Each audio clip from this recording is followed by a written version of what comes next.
एक सत्राजित नाम के राजा थे। वो रोज नित्य सूर्य देव को प्रसन्न करने के लिए उनकी साधना करते थे, उपासना करते थे।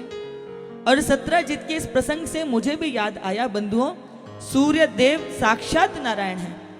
हम सब तो प्रवास करते हैं, कई बार हमारा क्रम नहीं बन पाता, लेकिन हमारी व्यासपीठ से यदि आप सबके चित्त में अच्छा संस्कार आवे तो इससे ज्यादा सुंदर कुछ नहीं हो सकता।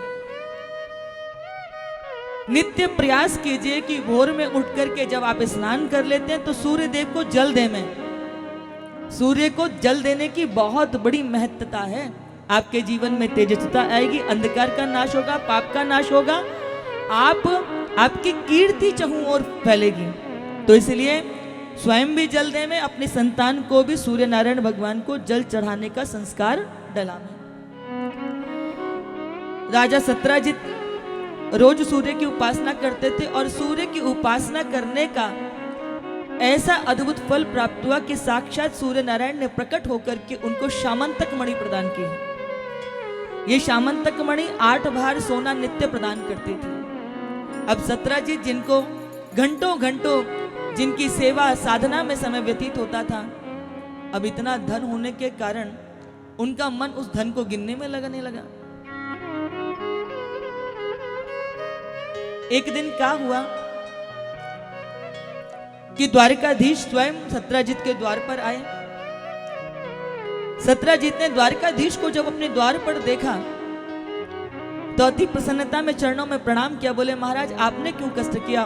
भगवान आपने आदेश दिया होता तो मैं स्वयं आपकी सेवा में प्रकट हो जाता।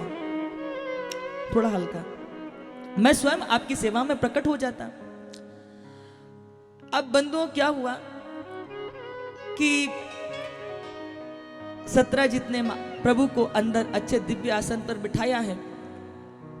तो सत्राजित से प्रभु ने कहा कि सत्राजित, मैं तुम्हारे द्वार पर याचक बनकर के आया हूं। मुझे ज्ञात हुआ है कि सूर्य नारायण भगवान ने आपको शमंतक मणि प्रदान की है, जो नित्य 8 बार सोने का मतलब लगभग 2 कुंटल सोना वो मणि देती थी। आप भक्त हैं, आप भगवान के साधक हैं, आप धन का क्या करेंगे, पर आपके तप से आपकी प्रजा का भला होवे। और यदि ये मणि जो है कोषागार में आ जाए तो सारी प्रजा की इससे सेवा हो सकती है। सत्राजित मौन हो गए।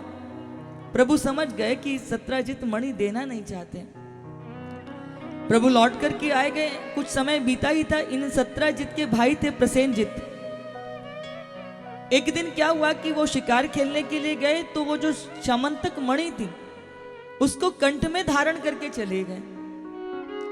अब ये तो मणि के साथ अन्याय हो गया, अपराध बन गया, क्योंकि जिसकी आप आराधना करते हो, जिसकी पूजा करते हो, उसको पहनते नहीं हो। जिस माला से जप करते हो उसे कोई धारण करते हो, और जिसको धारण करते हो उससे जप नहीं करते। जिसकी आराधना कर रहे थे, जिसकी पूजा कर रहे थे, उपासना कर रहे थे, उसी मणि को सत्राजित के भाई प्रसेनजित ने कंठ में धारण करके चले गए। रात्रि होने लगी। सत्राजित को लगा कि अभी तक पता नहीं प्रसेन लौटकर क्यों नहीं आया। आज 8 बार सोने से मैं वंचित रह गया।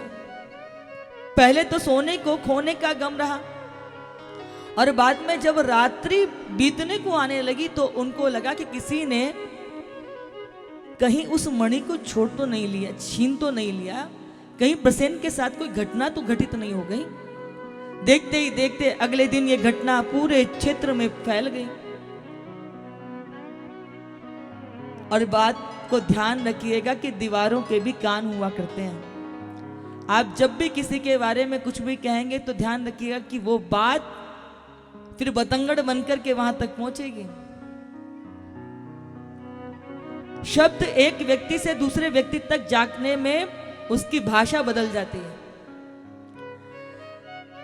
द्वारकाधीश के ऊपर चोरी का मिथ्या आरोप लग गया कि राजा द्वारकाधीश मणि लेने के लिए आए थे, दी नहीं थी। तो सत्राजित के मन में आए कहीं ऐसा ही तो नहीं है द्वारकाधीश ने कुछ करवा दिया हो और मणि ले ली हो। बात पूरे क्षेत्र में फैल गई। द्वारकाधीश को ज्ञात हुआ तो वो भी सेना लेकर के उस मणि की और प्रसेनजित की खोज में निकल गए। चहुं और सेना अन्वेषण में लगी हुई है प्रसेनजित के। जब वन में पहुंचे हैं तो वहां पर प्रसेनजित का शरीर जो था वो छत विचित मिला है। किसी व्याघ्र के द्वारा, सिंह के द्वारा उस शरीर को नष्ट किया गया था। चरणों के चिन्ह बने हुए थे। द्वारकाधीश उसी दिशा में आगे बढ़े तो दिखाई क्या दिया, एक सम्मुख बहुत बड़ी सी गुफा थी। द्वारकाधीश ने सबको आज्ञा दी कि आप सब यहीं पे खड़े होकर मेरी प्रतीक्षा करोगे। द्वारकाधीश भीतर गए तो एक कन्या उस मणि को हाथ में लेकर के उसके साथ खेल रही थी। उस मणि का इतना अद्भुत प्रकाश था कि वो जो गुफा थी उस मणि के प्रकाश से आलोकित हो रही थी। द्वारिकाधीश ने उससे विनती की कि आप ये मणि मुझे दे दें, ये सत्राजित की मणि है। तो वो अपने पिताजी को पुकारने लगी। इतने में जामवंत वहां पर प्रकट हो गए। बंधुओं, ये जामवंत जब प्रभु ने राम अवतार लिया था तो भगवान ने सबको यथोचित सम्मान दिया, उसको वस्तु दी, राज्य दिया। जामवंत ने प्रभु से कहा कि प्रभु आपने सबको कुछ ना कुछ दिया, परंतु इतने विशाल भीषण युद्ध में भी मेरे हृदय में एक मलाल है कि मुझे अपने बराबर, अपने अनुसार कोई योद्धा नहीं मिला जिसके साथ मैं दो दो हाथ कर लेता।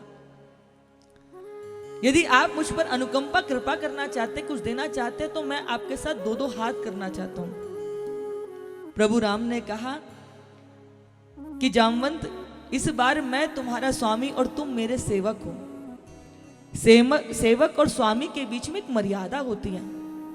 गुरु और शिष्य के बीच में बहुत बड़ी मर्यादा होती है। पिता पुत्र के मध्य में भी मर्यादा होती है।